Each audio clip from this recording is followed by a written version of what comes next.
Okay, everyone, let's make a start because I'm sure we've all got busy work to get on with after this. Thank you very much for joining. This is the third webinar in our series, and we're going to follow this up with contact with all the units as well to make sure that we've really shared what's going on and that all the units are informed. We got some speakers today just to share with you what we've got in place in terms of the adult cardiac surgery, moving away from the individual surgeon and the focus on individual surgeon outcomes and moving to a more unit level perspective. So I put in this presentation, we are moving to a new era. We've actually started, this change has started on April the 1st, so we're already in it. And it's a 3-year journey to change the way we think about our patient pathway and our outcomes. And the reason that we can do this is because we've earned the respect and the trust to make this change. We've been incredibly successful in what we've done in the last 20 years. So just to say what I've said several times in the last year, that 20 years ago at the turn of the millennium, practice was very different. And if you think back, for those of us who were practicing then, we used to receive personal referrals from the cardiologist. We could decide the operation, and that operation could be a root replacement or a root and hemi-arch, mitral valve repair. We could do anything we wanted. We looked after the patients on the ITU and the ward afterwards. It was very much down to the consultant surgeon.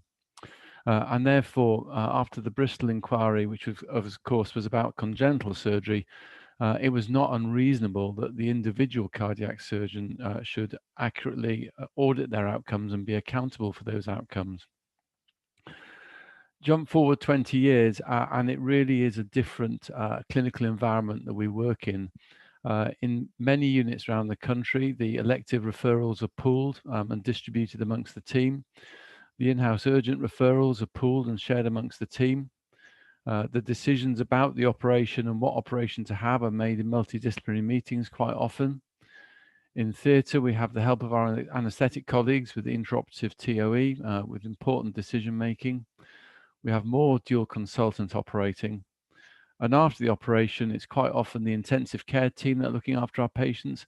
And then when they go out to the ward, it's one of our colleagues, surgeon of the day, or the allied health professionals. So the role of the individual surgeon is much diluted compared to what it was 20 years ago. It was 2005 that The Guardian asked for individual surgeon data, and it's had a significant impact on our specialty. I think risk aversion is well perceived and has been documented. There is less enthusiasm for training because of the increased spotlight on our outcomes. There's been some really unreasonable media coverage on units and individuals, which has been very harmful.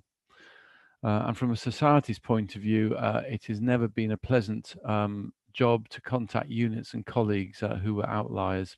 It has been a hard journey. However, the focus on individual outcomes is associated with increased survival, despite the fact that we're operating on older and sicker patients. And that increase in survival exceeds other national audits that have not published at an individual level. And over the years, what we've seen is that there are really no negative outliers at unit or individual level. And our combined nations can be very proud that we have the most consistent high level of survival after cardiac surgery in the world. But it hasn't all been good. There's a fixation on survival at all costs, and we've ignored other important outcome measures to patients. We've tended to be fixated on our own practice and not necessarily caring about our colleagues' outcomes and the whole unit. We have to wait 3 years before identifying any variants, then waiting for the validation and then the actions. So it's not done in real time. And I don't know what it's like in your units, but my impression around the units that I'm aware of, that it's really only the consultant surgeons that have a keen interest in the outcomes. The rest of the extended surgical team feels somewhat excluded from that ownership. And sadly, there are still too many teams with a lack of common purpose and cohesion, which enables great patient care. We need to bring those teams together. So as I started off, we now have the trust and confidence of the public, the NHS and stakeholders to move away from this focus on individuals. We can move away from saying that the pilot is safe, and we now want to move to saying that the airline is safe and all our pilots are fit to fly. And we've worked with all our stakeholders to get their support for this change. As I said, we started back on April the 1st. So what changes? Fundamentally, our data entry for each patient operation is the same.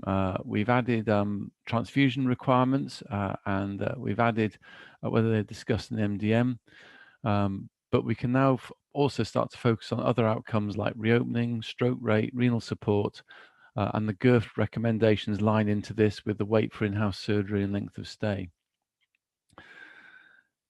But what changes is that every 3 months we've got a web-based system that Uday is going to share. Uday and Umberto are going to share with you after me. We've got unit level data to be submitted every 3 years, every 3 months. It only takes about 10 minutes to complete. And this is a 3-year journey to achieve those standards. It doesn't mean that July, when we ask for the first return, that everything has to be done. This is a 3-year journey to achieve those standards. The biggest change, the biggest impact on units is a quarterly multidisciplinary review of outcomes. And that there's an extended team gets together, looks at survival, looks at stroke rate, looks at reopenings, looks at wait for in-house surgery. And there is a constructive plan if there's any negative variance. So you're not waiting 3 years to say, oh yes, there's negative variance. This is more contemporaneous and supporting colleagues and supporting patient pathways, so that at the end of the 3 years, there really shouldn't be any significant negative variance. And that's why there is no need to publish consultant outcomes, because we're doing it as we go along. Outcomes will continue to be monitored centrally at NICOR, and also because we're reviewing it every 3 months in the unit, we'll be doing it in the units. And to help that process, it's really important that the data is returned to NICOR in a timely manner. And we hope that those 3 monthly meetings, those quarterly multidisciplinary meetings, means that the extended team becomes involved in the outcomes and they take ownership of it. And it's no longer just the surgeon feeling responsible. So thank you for joining us today. Please ask us any questions and any criticisms you've got, because we need to hear that. We need to address them, please. And always, this is a 3-year journey, and please feel free to contact us at any time. I'm very grateful for the extremely hard work that's been put into this project. It's only taken us a year to introduce it. Uday and Umberto. Uday, of course, senior surgeon in Brighton. Umberto, professor in Bristol.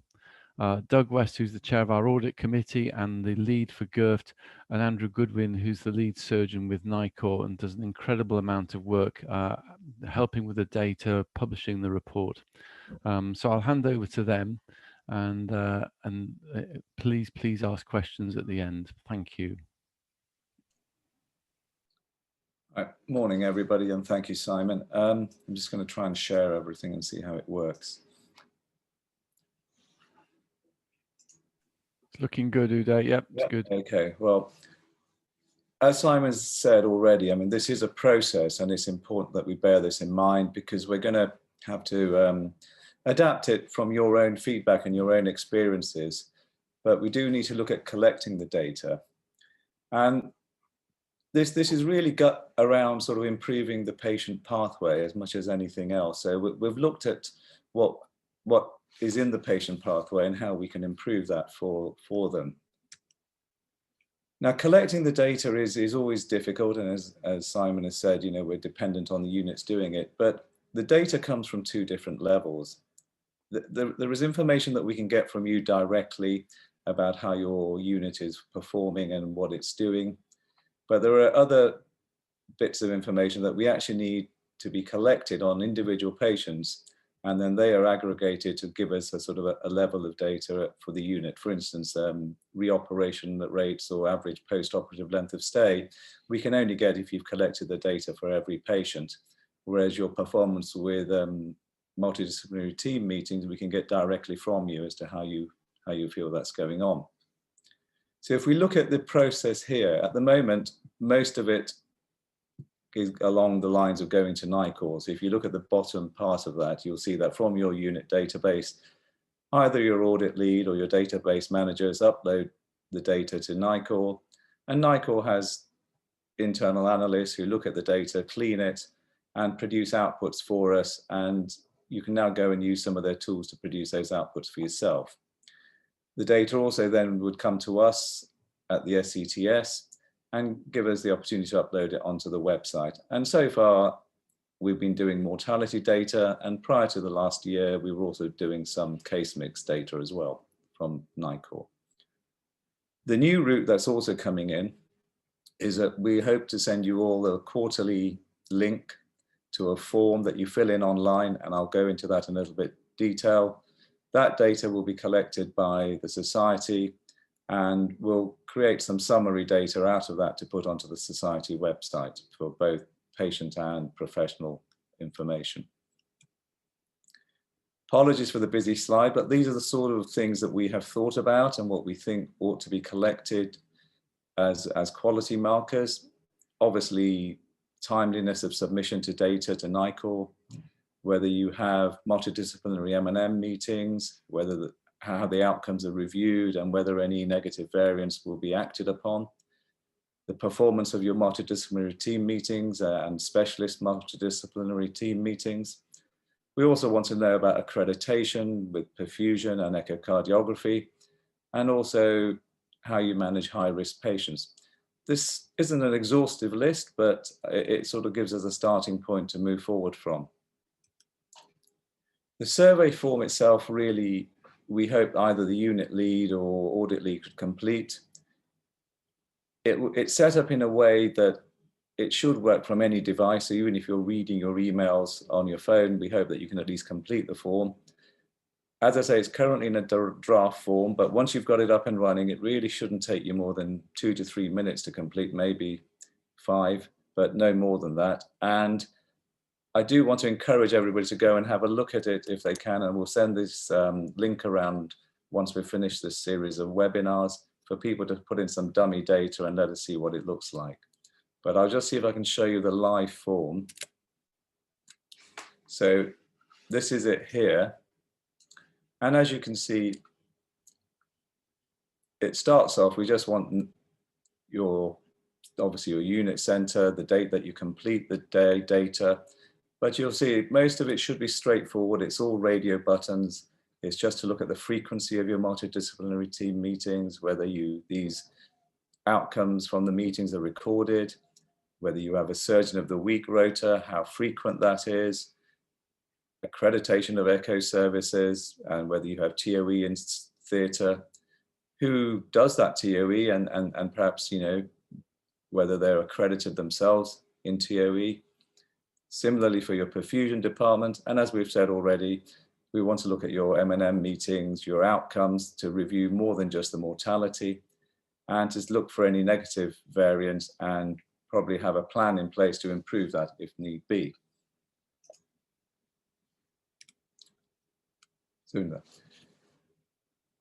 So the data that we can collect from the unit can go on the survey form, but there are other bits of information that we want that we would need to have patient level data, and that data would go to NICOR, and we are looking to getting the summary for those every quarter.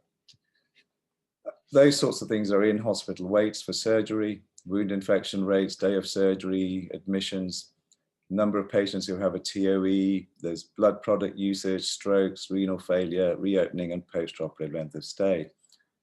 Now, it is important that all the units update their data sets to the new NICOR data set, because some of the fields that have been put in around blood product usage and the presence of a MDM discussion are not in the older data sets, and if you want that recorded, you're going to need to move on to the newer data set and get your software supplier to add them in and make sure that your database managers are uploading them on a regular basis.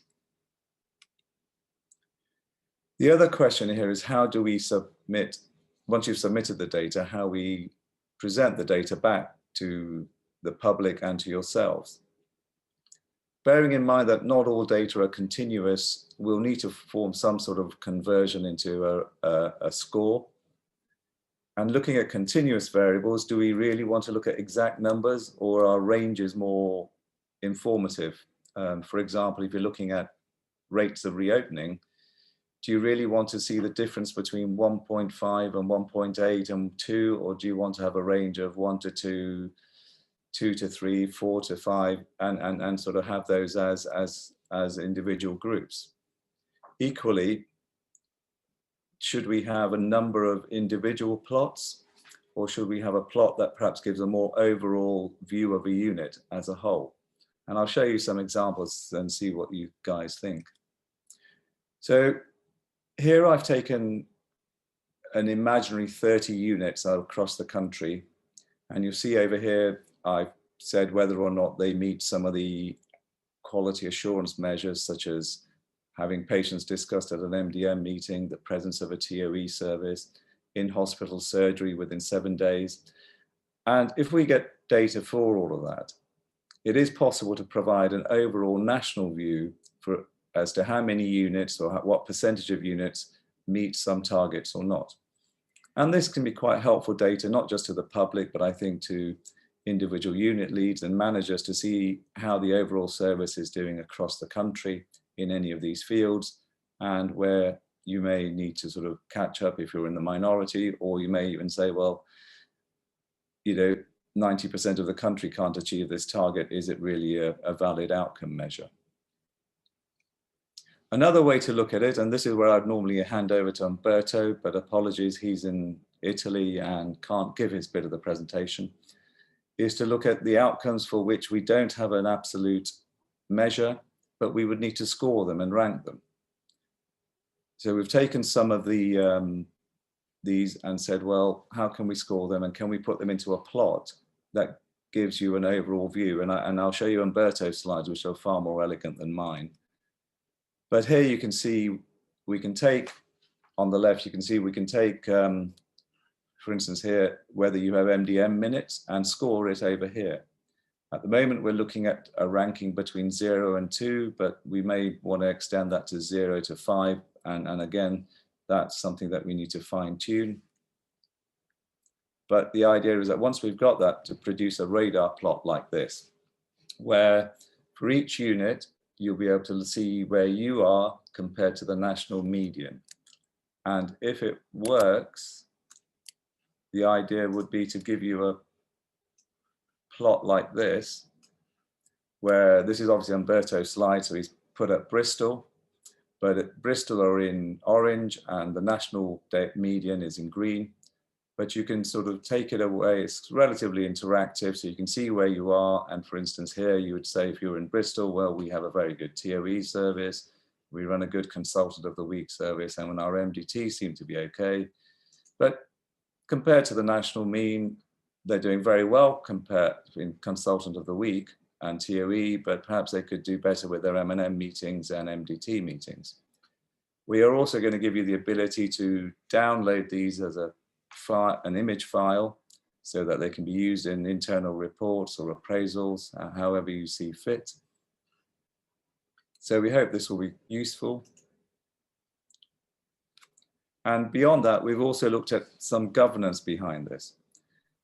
The first thing to say is that there is going to be no patient level data here. So strictly speaking, we hopefully shouldn't need ethical approval or any data sharing agreement. But what we are going to do to start with is register this as a local audit project in the University of Bristol. That will give us a template of a form that we can share with all of you, that you can then locally register these with your local audit department as an audit project, just in case there are any questions around governance here, and you submitting data both on the survey form particularly, but also additional data to NICOR and for us to be able to use it. We're hoping now with the new website and the new web designers in place that we can link this more dynamically so that every quarter we can update the plots. But again, that is still work in progress. So I've sort of summarized something that's taken us a long time to put together, but happy to provide any further explanations as required. Uday, that's great. Thank you very much indeed. Doug West is in theatre today, so couldn't make this third webinar. So we'll move straight on to Andrew for his background to the NICOR perspective, and then we'll have a Q&A session. We've already got one question from Sunil, thank you, which we'll take afterwards. And please, everyone, if you've got doubts about this or questions, just type them in the Q&A, and we'll have a good Q&A session after Andrew's presentation. Andrew, good to see you. Thank you very much for being here. It's good. And you're muted at the moment. That's it. Lovely. You're muted, so I just trying to find the right screen to share. There we go. Has that come up? Hopefully that's showing. Yep, it's showing. It's good. I mean, I'm just sort of giving sort of the NICOR perspective on this. I think there's quite a lot of change for units in a very different way that the audits just trying to move forward, as Simon has said earlier, from totally concentrating purely on surgeon-specific mortality. There has been a move over the last 2 or 3 years to do much more in terms of morbidity measures within the national report. But I think this is the next step is to try and get the units to use this as QI measures and to be looking at the data on a monthly or 3-monthly basis rather than waiting for a report that's 3 years out of date by the time it's published. So what I was going to do, as Simon has already said, a lot of this depends on timely data upload. But I just wanted to demonstrate some of the tools that NICOR have tried to put in place, particularly with regards to some of the QI measures, and there are more of these are going to be developed with time. Specifically, all the audit leads and the surgeons who run the audits in each hospital should have access to the NICOR portal.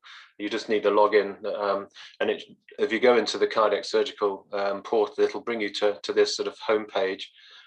The section we're sort of highlighting, and which is a relatively new part in the last year, are these user reports. And you can actually design from this is all using real-time data. This isn't validated data that's that the analysts at NICOR do the consultant outcomes on each year. This is real-time data in the national data set. You can either design your own query, say how many mitral valves has my unit done, or how many mitral valves has the UK done. But actually, the most useful one in terms of the audit at the moment is just to select from a list of pre-populated questions that we've set up. And these are sort of the examples of the questions that you can ask. There's going to be more of these in the future, but in particular, a lot of this has come from graft, for example. The day of surgery admission was a particular thing that graft was pushing in the last report. So you'll be able to look at, if you click on this, and then decide whether you want to look at it by year or by month and put the date range in. And this example, this is actually live data up until last month. Then it'll generate the data for your hospital. It'll give you the data for the UK as a whole. It also gives you the data for the best 10 hospitals in the UK. And not surprising, I've picked one which makes my own hospital not look too bad. So this is the James Cook day of surgery admission rate, which is running at about 50% and has gradually been increasing over the last couple of years. These are the best 10 hospitals in the UK, and since Graft suggested it was a good thing to do, the rates of that has been going up. And then this is the UK as a whole. Again, the rate of day of surgery admission was gradually going up. And then suddenly, last April, the world came to an end almost, it seems. And obviously, you can see this being the live data within the data set. We can see what a dramatic change there was to the UK practices for cardiac surgery. Day of surgery admission has almost totally been wiped out. Obviously, it's difficult having measures in which were invented prior to COVID, but I suspect as we move out of COVID, day of surgery admission is going to come back to being an important outcome measure, and something that graft is likely to press again for the future. And as Uday had on some of the charts he showed, you can, it is interactive. You can put the national means on just by clicking, and you can take that on and off the graph very simply. And then it gives you the raw data in a table below it. So these are sort of the tables which we very much hope that units will be able to use at their sort of M&M meetings, looking at the various measures, things like reopening for bleeding, day of surgery, admissions, how long your patients are waiting for elective surgery. And gradually, as the months go by, we're hoping to add to these so that you can use them as QI measures. And as I think has been repeatedly said, the thing that makes it work, though, is that you do need timely data to be able to report rates going up to the end of March 2021, even though the last year's report will only be up until April 2020. But we're already got data here that won't be in this year's report being displayed, and the units will be able to access data right up until the last data point that's been put in by units around the country. So hopefully, we're trying to give more data back to units, allow you to use it, compare yourself to the national means, compare yourself to the benchmark of the top 10 hospitals. As Uday says, we'll have to decide what we consider to be a benchmark. We can put in other benchmarks, and we might decide that 50% is the target for this, rather than using the top 10 hospitals as the benchmark, for example, and then set that as the target for hospitals to try and achieve. So there are various ways that the data can be used. So hopefully, there are hospitals already using this, but we'd encourage everybody to start using the data in a more live fashion. And I think, apart from asking everybody, thank you for all the hard work the units do to enter this data, and with all the other stresses that's going on with COVID. An awful lot of units have moved towards weekly data upload. A lot of the units are now uploading their data within a week of the operation taking place, and a large number are now doing it within a month. And that totally transforms the ability to do this sort of data analysis. So I think I haven't got a lot extra to add on top of that, so I'll leave it there unless there's any questions. Andrew, thank you. That was just a great presentation, and it's so elegant what can be achieved. It looks really good. Narain, we got some good questions already, Yes. and can I hand over to you as the chair of the questions? Yep. So just to say thank you to all those who have attended today. As Simon said, this is the third of our webinars about bringing in the new changes. We understand that it's a big change to practice, and we want to engage with all the units. So this is part of the process. We've got lots of questions from the audience today. So I'll start with the first one from Sunil Budia from Harefield. Some of the questions, if not all, were recently submitted to GERT. So just to understand the interaction with GERT. Simon. Well, Rajesh may want to come in after me, but yes, it is aligned with GERFT, because the outcome measures GERFT suggested were agreed by the society. We thought it was important for patient care, and it was important to be aligned with the GERFT outcomes as well, to make it easy for data submission as well, that we're not collecting another parallel set of data that doesn't line up. So yes, that's not an accident at all, Sunil. Rajesh, what are your thoughts? So I think it is one of our strategic themes of SCTS that we will partner with GERFT. And the reason for that is clearly SCTS has got influence and engages with the membership of the society. And so does GERFT. But the difference is the GERFT is an NHSI project and Department of Health project, and it's got a lot of influence over organizations. And what I mean by that is over the chief executives and senior management of the trust. Now, as we roll this out, I'm sure there will be challenges from various departments in cardiac surgery across the country in terms of job plans and the MDT support, etc., etc. And we recognize that in order to influence that, the senior managers will need to be involved.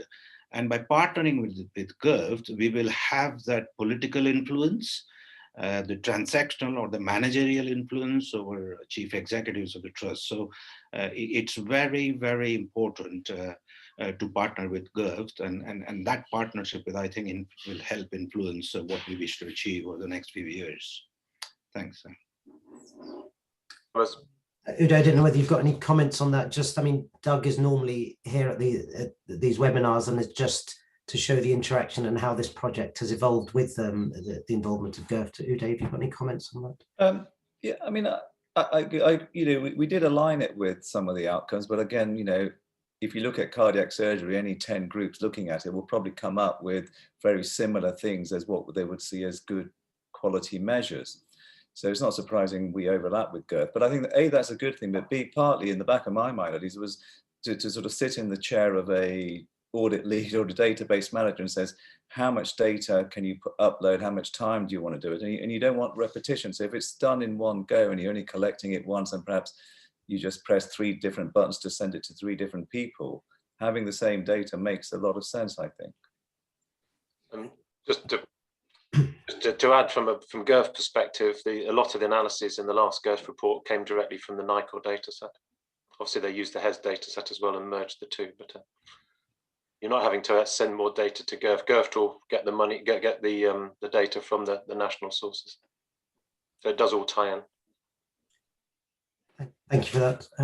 We've got a question from Leeds, Satiris. How can you ensure that anaesthetists and other teams will buy into this and will engage in terms of accountability for results? Simon, do you want to start? Yeah. At a national level, this has been done with the Association of Cardiothoracic Anaesthetists, so they're well informed and well aware of the change and what's happening. Ideally, every cardiac surgical unit would have the ICNARC data submission, and we could start getting some outcomes from the ICNARC data sets, but that is not the case, so we can't use that as a standard. The only thing that we've included in the 3-monthly submission is, do you have TOE available in theatre, and if so, what grade of TOE operator do you have? So that's one commitment that we've got from ACTAC. The other thing at the unit level is that they are involved in the quarterly review of outcomes, and that renal support and stroke and length of stay are very much part of their remit and their influence. So it will come down to unit level and in making sure they're present at the meetings and making sure they feel involved in the outcomes. That takes influence. So there's nothing mandated for them. It'll be bringing them in to feel part of it. I mean, do you want to just mention about the high-risk MDT, which the group is looking at as well, like cardiac surgery? Yeah. So the work with BSIS and ACTAC is looking at standards for the multidisciplinary meetings, revasc, aortic valve, mitral valve, endocarditis, and high-risk cases. And the anaesthetists, intensivists are very much encouraged to be involved in the endocarditis and the high-risk conversations meetings. And again, ACTAC are supportive that their members, their colleagues should be involved in high-risk and endocarditis MDMs. And similarly with BCS, they're heavily involved they've been involved in this project as it's evolved, and also in the development of the MDT standards. So just the question asked about anaesthetists and other teams, we understand that other teams are involved in responsibility of the patient in looking at these outcomes, and they have been heavily involved in the process of developing this project. And I think, as Uday has alluded to, this is a project that will continue to evolve, and we will have continued engagement with those societies and at a national level, but also for our colleagues at a local level. Yeah, and sorry, and I should have said, Society of Clinical Perfusionists, they've joined this project. They're very happy to be part of it, and we've joined up the fact that perfusion accreditation is important for as a standard, a marker of quality.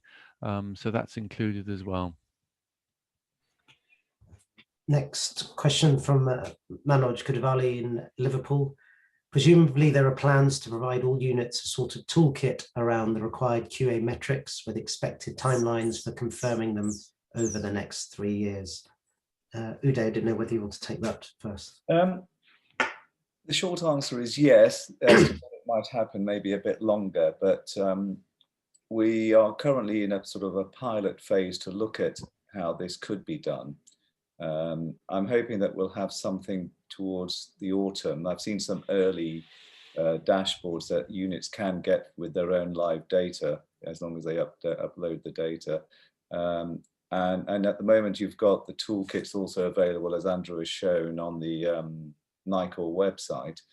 I'm hoping we can give you something that's a little bit quicker, perhaps, or more relevant to you. But again, you know, there are some other governance issues that we need to overcome as well to run this pilot. So we've got about 5 units who are contributing data to this, and I'm hoping to get something out towards the end of this autumn. But no one from the execs also seeing this at the moment, so because it's not really a finished project.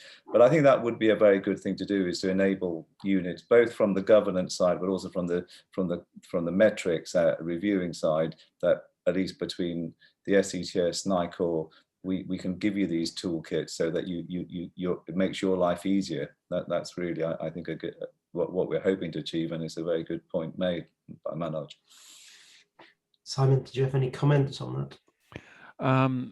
Yes, I mean, I think these webinars are part of the toolkit. It's the MDM standards that we're publishing with BSIS as well. Those are the standards. Perfusion, accreditation for echocardiography. Those are the toolkits. Those are the standards. I think the biggest challenge is to give contemporaneous benchmarking of these different outcome measures. And we hope we'll be able to do that. And if not, then we might have to use the data from the previous audits and the previous years as a benchmark, which won't be quite as ideal as we'd like. But we hope timely submission to NICOR will allow that contemporaneous benchmarking. Just to add that we are here all the time to try and help support units through this process over the next few years, and we'll also be sending out sort of information to try and help people with the process on how to submit the data and everything. Thank you for that. Georgia Layton, question: as a trainee, I would like to ask, are there any requirements for a certain proportion of dual consultant procedures, or for trainee involvement in cases to be reported within the data? Well, can I start with that and then see what the others say? Is that okay, Noreen? Yep. So dual consultant operating is relatively new. It's just over a year, where you can have an extra GMC number, as it were, for a unit. So rather than being allocated to a specific surgeon, it's allocated to the unit.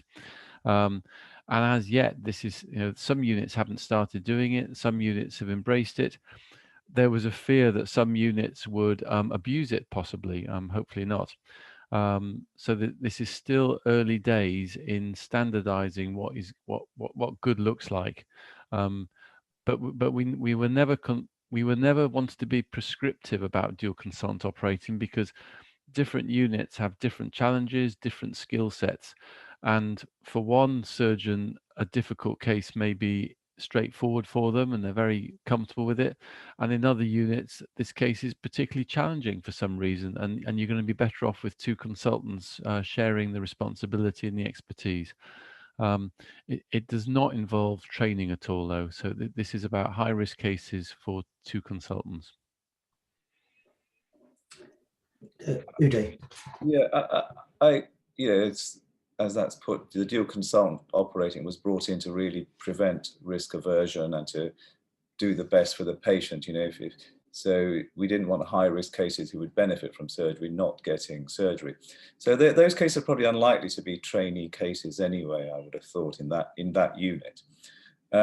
With regard to this process and quality assurance, this is a quality assurance of morbidity and outcomes, and not quality assurance of the training capability and capacity of a unit. which I think is under a different remit within the SCTS. So that there is no mandated record kept of whether a case was done by a trainee or not.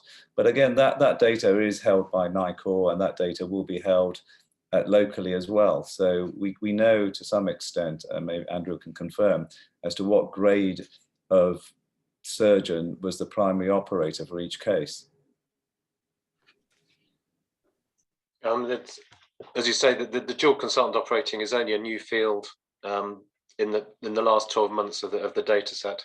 I've actually got the data for this year's report, came through to me yesterday or the day before.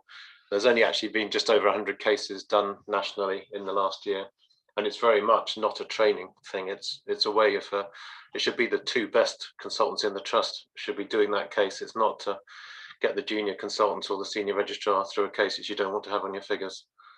These are the sort of cases. The mortality is over 30% in the UK figures for people having dual consultant operating, based on the figures I've got. So they're not senior registrar cases.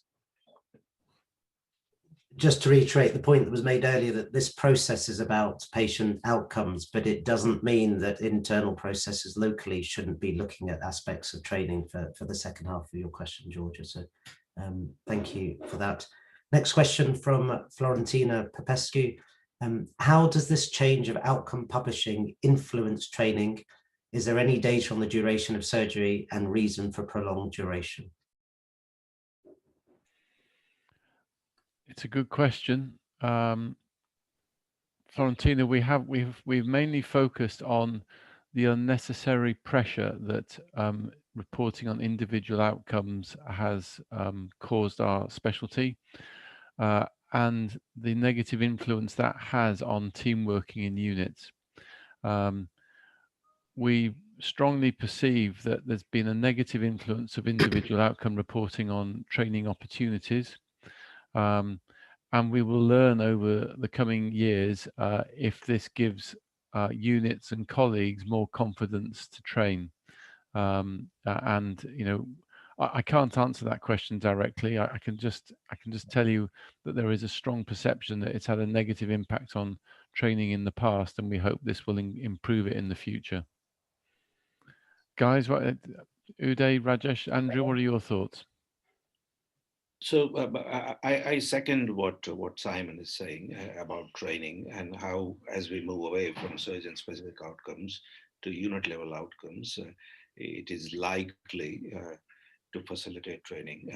But the SCTS and SAC are working in very close partnership to address the training issues which have been ongoing and which will come under sharp focus as we move towards implementation of the new curriculum and the change in the time requirements to achieve the CCT.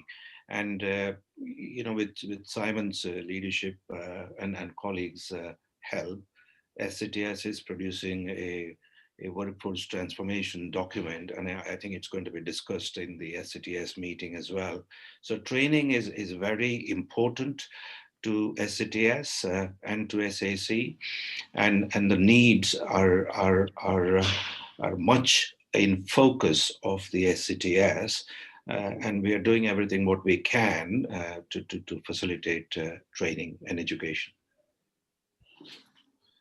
Uday, I don't know whether you had a comment. Yeah. I mean, when you look at training, I think one of the things was that surgeon-specific outcomes did have a negative impact on training. So, the question as it's put is how will this influence it? Well, one would hope that as we move away from focusing on consultant-specific outcomes, that training will become more easy for people to do. However, I mean, and I always say this on our webinars, we don't have a patient rep here, but a patient rep would probably turn around and say, well, whatever training you do, it should be done in a way that it doesn't increase risk for the patient. And again, that's within the remit of each unit, that training has to be, it always ends up being quite specific to the trainee and the trainer.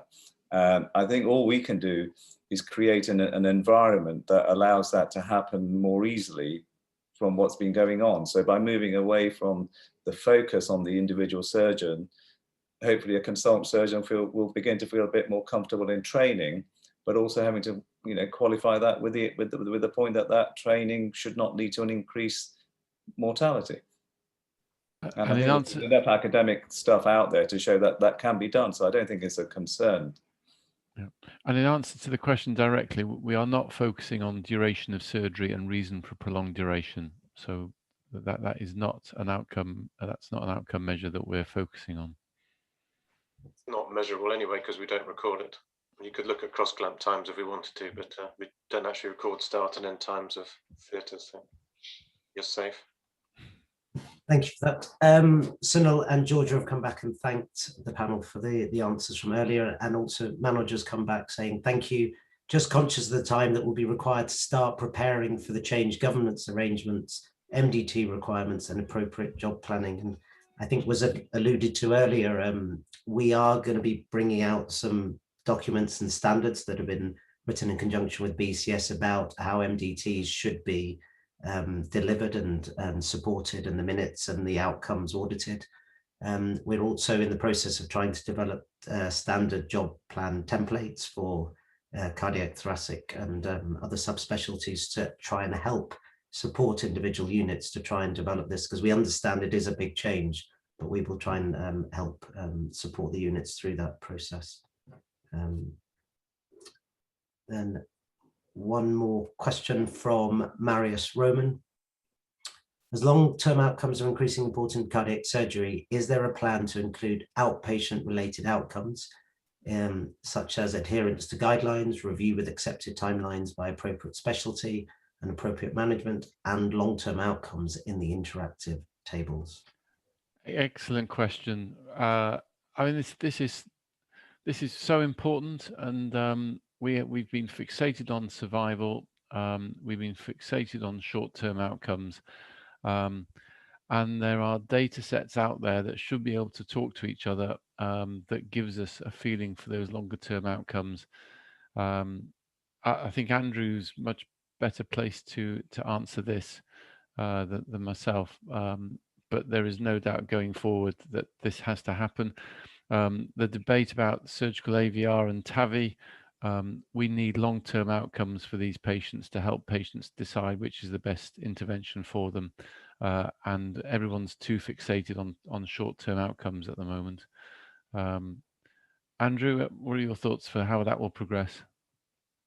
I mean, it's a very good question. The honest answer is it's not going to be very easy to do it at all. You can still, going back to mortality, that's quite easy to do using ONS tracking. Problem with ONS tracking is it's often 2 years in arrears. So if you want to do real-time data, it can take an awful long time to get ONS mortality figures back. Well, that's only one measure, but as you're looking at the success of surgery in longer term, for example, we could certainly look at things like compliance with drug regimes. That isn't in the data set at the moment, and there hasn't been planned to add that to it. Generally speaking, there's resistance to changing the data set. Even putting 2 variables in tends to give me a stream of emails of people complaining about it. And there's still over a quarter of the units haven't got the variables in, which we put in 4 years ago, still aren't collecting them at the moment. So having said that, about half the units seem to do it almost within the day that you put it out. They change their data sets pretty quickly. So there's some fantastic units at changing data, but there's some which take an awful long time to do it. Patient outcomes, there's been discussion, which was quite a hot topic a while ago, was looking at PROMs and PREMs, but that hasn't really taken off. It's very expensive to do and quite difficult to define what to collect. Certainly in patient surveys, the things that they feared the most wasn't death, it was actually sternal wound infection. And one of the most encouraging things looking at the data in terms of looking at whether patients need to go back or have plastic surgery, the rates in the UK actually are incredibly low, assuming people are collecting the data correctly, of course. But no, that is something that the UK is very good at. We don't seem to have large numbers of sternal wound breakdowns requiring surgery, so that's good. Thank you, Andrew. Doesn't really answer questions, I suspect, but thank you. Narain, Murphy's law of surgery is that when you want a slow anaesthetic and a slow trainee, they speed up and they're ready for me in theatre. So I'm going to have to go early.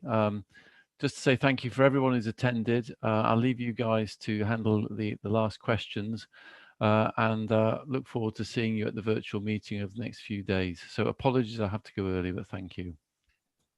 Thank you, Simon. Last couple of questions. Florentina Popescu's come back and said thank you for the answer to her question. And then David Taggart from Oxford has put in a question. Other simple, important metric, did more than 20% of your cabbage patients receive a second graft? Uday, I don't know whether you want to take that as a proposal moving forward. I saw that come up and I did smile because I had thought about this. And my take was a little bit different to that, David. I thought what could work better is to just look at perhaps an age cutoff, because the data seems to suggest that to get the second arterial graft and to get the benefit of it, you do need to survive a little bit longer. So I was perhaps thinking, looking at the proportion of patients under the age of 65 who got more than one arterial graft. I don't know if that's going to work, but it is something that, you know, I've mentioned it once to Andrew, and then as Andrew says, the difficulty is getting the analyst time as much as everything else and cleaning the data. But I think that's sort of an outcome measure that is quite evidence-based. So it is something that, you know, is in the back of my mind to bring in over the next 2-3 years if we can. Andrew, I don't want to comment on that. Does that mean? I mean, it's the data's there in the data set. If people want to measure that, it's pretty easy to do. The difficulty is getting surgeons to agree to it. My reading of the last, I'm not going to get into a debate on metrics with David Taggart online, but I read the paper. I thought the outcomes were the same at 10 years. So I'm presuming Uday is suggesting they've got to live for 15 or 20 years to get a benefit, but I'll probably get things thrown at the screen, which I can't see or hear. So I'm glad it's only typed messages rather than streams. Before things get thrown at the screen, I think part of the question and your answers sort of epitomizes this is a project that we've started. We've started to collect data that is easily obtainable and will allow this project to evolve over time. And similarly, I guess, in mitral surgery repair rates and degenerative mitral regurgitation patients will be something to look at. But I think it alludes to that this project will continue to evolve, and where we see opportunities to drive further metrics that will improve patient outcomes, we can add them. And so if this is deemed important, we can add that over time. But I think the concept of what we have started with was introducing a number of measures that we could at least put some meaningful outputs from and felt that were important. But I think input from or suggestions from all members about where we can go with this would be very important. So I'd echo that. I mean, the idea of this isn't really what I think's right or wrong to do. What we really want is a list of metrics which SCTS and its members think are the important things. And we've put 6 measures up online which seem to largely derive from what the graft report suggested were important things to look at. But yeah, if it's mitral repair or Lima usage or whatever else people want to look, it's pretty easy to get the analyst, if we have a bit of time, to put those as new metrics. And the longer the list, the more useful it'll be, hopefully. Yeah. Obviously, if you give us 30 metrics and want them tomorrow, it won't happen. But they'll gradually get added to the list as they get done. Yeah. I mean, I'd like to add that also, you know, we've got to start in a manner which allows people to actually put the processes in place. And has already been alluded to, you know, there are going to be in many of the departments certain very specific changes that need to be made and job plan changes. And once all of that groundwork is done, then I think adding extra measure, any outcome measure, should be more easy, because it's the first step. If we make the first step too big a hurdle for people to overcome, we won't spread it out to the whole nation or nations. So I certainly think it's something that, you know, it is a sort of an iterative process. It's not something that we just are going to start and today, whatever we decide today, will carry on. But it's just to support units. And there's a limited amount of support we can give from the SCTS. So units within themselves are going to have to find some resources, and we need to make those realistic to start with. It would be my view on this as well. Yeah, I mean, I'd echo that. I think from a society point of view, we're very keen for this evolution to happen. It's been talked about by members for many years, But I think this is something that is sustainable, that is agreed, as Simon alluded to earlier. This has been discussed at many levels, not only through the other societies, ACTAC and BCS, but also at an NHS and Department of Health level, that this is an acceptable way for us to analyze cardiac surgical outcomes because of the evolution that has happened in how care is delivered. So through the team, and that is why it's important that we look at this, how care is delivered to patients at a unit level, but the importance of also looking at other outcome measures. And I think that is what this process is. It isn't just moving away from individual surgeon outcome data to unit specific. It's actually looking at the whole patient pathway and the processes and the outcomes that are related to that, not just survival and mortality. So I think that is what is exciting about what is going to happen. It will need a big change, and maybe, as has been alluded to, some resources at a local level. And as a society, we will do all that we can to support individuals in that journey. But also we would value your feedback and comments on how we can make that process better. If the simple premise is to make patient outcomes better, we would value your comments of all of that. David has come back. Many thanks. Clearly there is a need for debate sometimes regarding the evidence basis for more than a single arterial graft in at least younger patients. Maybe Andrew, you and David can take that offline, but I'm sure will be discussed also at the annual meeting coming up. So I'm not rushing to do that. We've got 2-3 minutes left. Any final comments from Andrew, Uday, Rajesh? All I'd say is, please feedback to us. It's important. You can email Isabel if you've got my email, my phone number. Happy to sort of take any comments or suggestions or any problems you're encountering, because without that feedback we don't know how to adapt this process to make it work across the country.